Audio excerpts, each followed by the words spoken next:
Handa na ba kayo sa panibagong linggo na puno ng food adventures? Dadalhin tayo ng My Ilonggo Girl Star na si Andrea Del Rosario sa dalawang magkaibang food spots na magpapa-feel sa atin ng Japan at Europe vibes. Talagang na-experience ko ulit ang Japan. Gagawa tayo ng isang adobo na hindi manok o baboy. Gawa tayo rabbit and bacon adobo. It's a very straightforward dish. Pinakuluan nila yung pork and then irarap lang nila ng coriander. Gagawa tayo ng boiled duck with coriander. Farm to Table, 7:05 p.m. on GTV.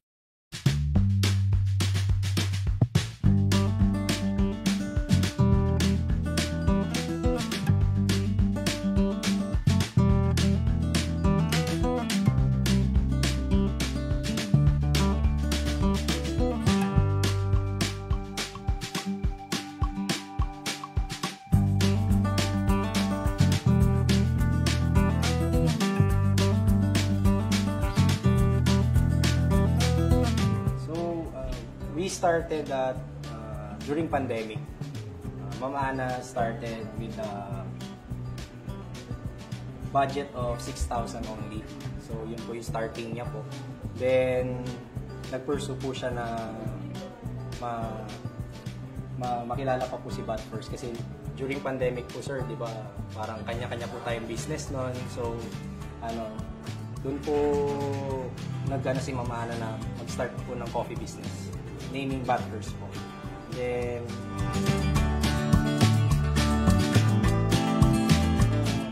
sa logo po, makikita po is greater than. So, ang po nun, coffee, anything else po. Bago nyo po gawin yung isang bagay, coffee po.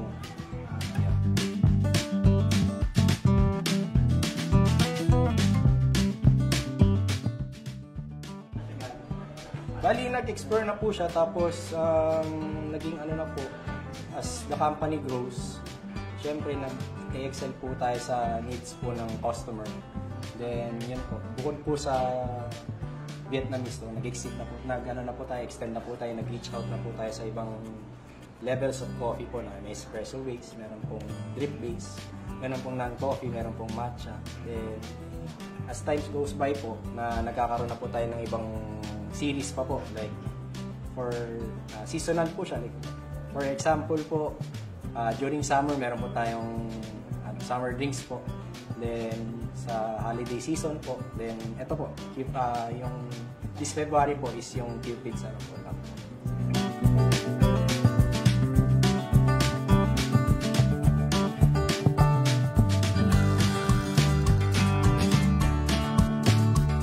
Nakikita po namin sa mga customers na yung type, po kasi ngayon, yung parang generation na coffee lover, mga ganun po. So, buwabalik-balik. Yun po yung mga, lalo na po yung mga younger age, na yung mga malapit po kasi dito schools, gano'n. So, yung mga tao po talagang binabalik-balikan tayo.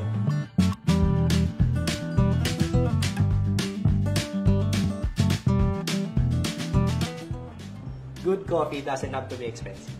Yan po ang mantra po namin. So, marami po nagugulat, gaya po ng mga pumunta po dito, yung mga first-timers po, nagugulat po na mura ng coffee, no?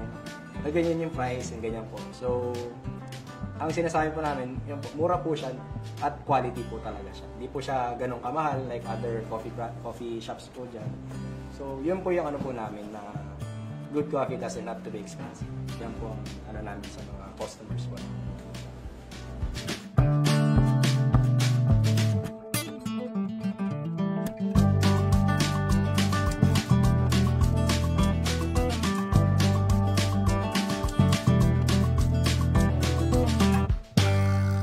Food Explorers, handa na ba kayo sa panibagong linggo na puno ng food adventures?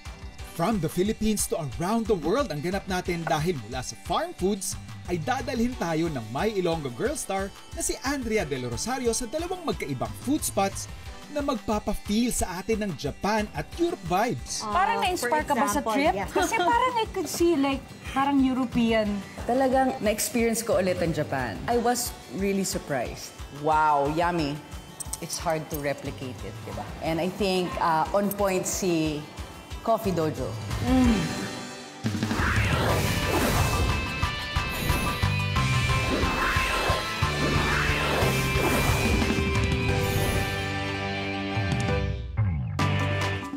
Iba't ibang klase at bersyon na din ng adobo ang nauuso ngayon. Kaya naman dito sa Farm to Table ay hindi tayo magpapahuli. Gagawa tayo ng isang adobo na hindi manok o baboy. Isa sa mga inaalagaan nila dito is yung kanilang rabbit. Talagang, in a way, aggressive din sila Doc Mickey tsaka sila Ma'am Susan in promoting yung consumption ng rabbit. Siguro may aambag lang natin dito is to help them come up with a dish na mas mapapadali yung kanilang vision na ito. Adobo, di ba? Lahat tayo kumakain yan. Gawa tayo, rabbit and bacon adobo. So we have here yung ating slab ng bacon. We'll cut it into lardons. Kung wala kayong ma-source ng mga gantong slab or makakapal na bacon, pwede rin yung mga thinly sliced na. But ito lang yung technique. We wanna render yung fat kasi ang isa lang na disadvantage na nakikita ko when it comes to utilizing the rabbit meat is masyado itong lean. So ito yung part na tutulungan natin siya by adding yung source ng fat, yung ating bacon. Para lang mas ma-render natin or ma-extract yung taba ng ating bacon, lagyan lang natin ng stock or tubig. So yan, medyo lumalabas na yung mantika ng ating bacon. Kung wala man kayong bacon or hindi nyo trip gumamit ng pork, you could definitely just use more oil than usual. And habang inaantay natin mag-render yung taba, pwede na natin i-fabricate or i-prepare yung ating rabbit meat.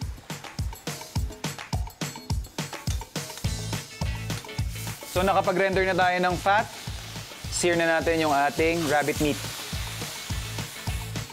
So habang nagsisear tayo ng ating rabbit meat, sibuyas bawang naman tayo. At parang may konting angas, sliced chilies. Nakikita natin yung magandang browning na nangyayari doon sa gilid ng pan. Perfect time to deglaze it with vinegar. Then season na natin ng soy sauce. And of course, bay leaves, sugar, and pepper. So binabalot na nung ating sauce, gawa sa suka, toyo, sukal, yung ating karne ng rabbit. Palalambutin lang natin to siguro for about 30 minutes. After nun, pwede tayo mag-serve. Bibitinin ko muna kayo. Mamaya na natin titikman ang rabbit and bacon adobo. Hello, Food Explorers! This is Miss Andrea Del Rosario na gumaganap pong Margaret sa My Ilonggo Girl. Hello to everybody!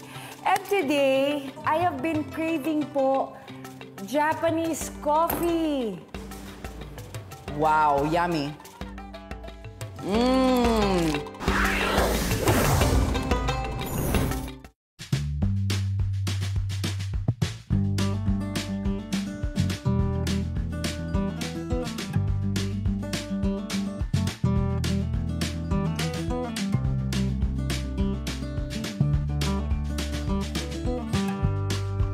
Nag-start tong branch na to nung pandemic. So the owners were looking for business opportunities dito sa area. And one of the partners suggested to try Banh Mi Kitchen. So when they tried it, they experienced winning product and quality service. That's why they decided, no doubt, to push through and open a branch here. So basically, the general idea of the store is takeaway. Since it is started nung pandemic, we're limiting yung interaction kasi inside and out of the establishments, ganyan. So the general idea na takeaway siya is actually perfect. People can just order in advance and schedule yung pick up, tapos drive away and enjoy the food in their homes. So technically, ang pinagkaiba ng Vietnamese coffee natin is ang normal na coffee, binubrew siya. And then kami sa Banh Mi Kitchen is directly naka-drip siya. So kumbaga, mausisang paraan ng pagsaserve ng coffee. And of course, pagkatapos ng i-drip, mabilis na lang siyang gawin kasi ang components lang niya basically is yung kilala sa Vietnam, which is yung condensed milk, and then yung of course yung imported beans natin. Okay, sa Banh Mi Kitchen, meron tayong dalawang category ng coffee na in-offer namin. House blend, kung gusto mo light lang. And then meron din tayong damn strong na ang katumbas naman ay 3 espresso shots. You can order your favorite Banh Mi Kitchen food through our website, www.banmikitchen.ph, or from your favorite delivery apps. At the same time, you can order from 8 a.m. to 8 p.m. You can follow us at Banh Mi Kitchen on Facebook, Instagram, and TikTok.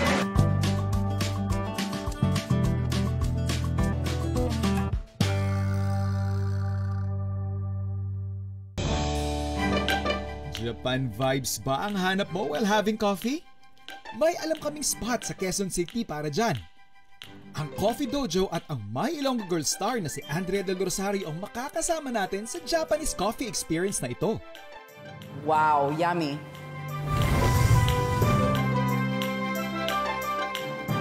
The reason why we had Coffee Dojo is because my friends and I really love coffee. The first time that we went to Japan, parang medyo na-inlove kami dun sa mga concept that they have sa mga coffee shop nila.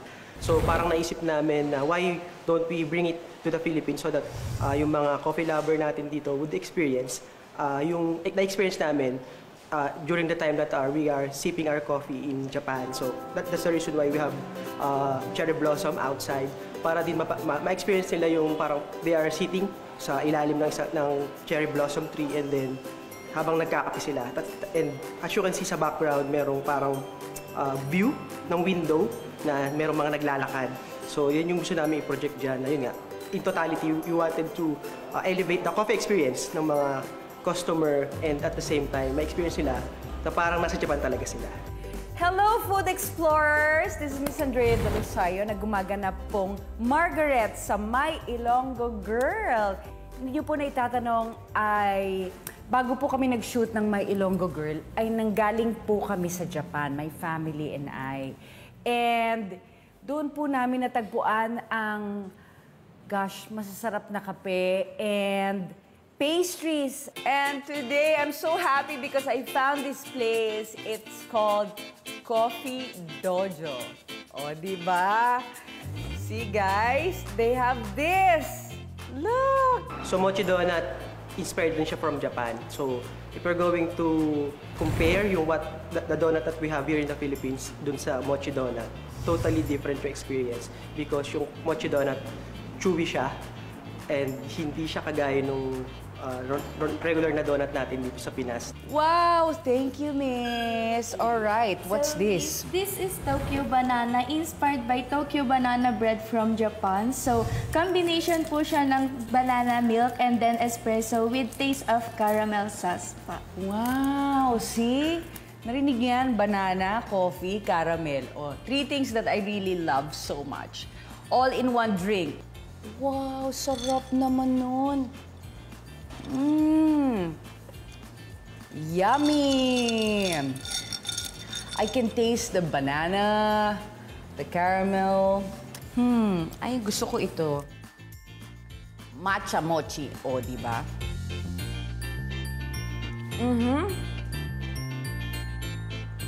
Guys, I like matcha. As a matter of fact, nagdala ako ng maraming matcha from Japan nung bumalik kami. So, another favorite. It's so good. There's something about the texture na parang, I love the softness compared to other donuts na parang marshmallow donut because it's really that soft. It's really good. So, next drink po natin is Fuji Yes. Latte. Bali latte po siya, milk and espresso with Fuji cream on top. For Fuji cream, it's our own version of sea salt cream. So, may hint siya ng salt and sweet. Hindi ba kamukha siya ng Mount Fuji? O, di ba, na puro snow? Yan po ay sea salt. I'm sure maraming may gusto nito. Wow, yummy.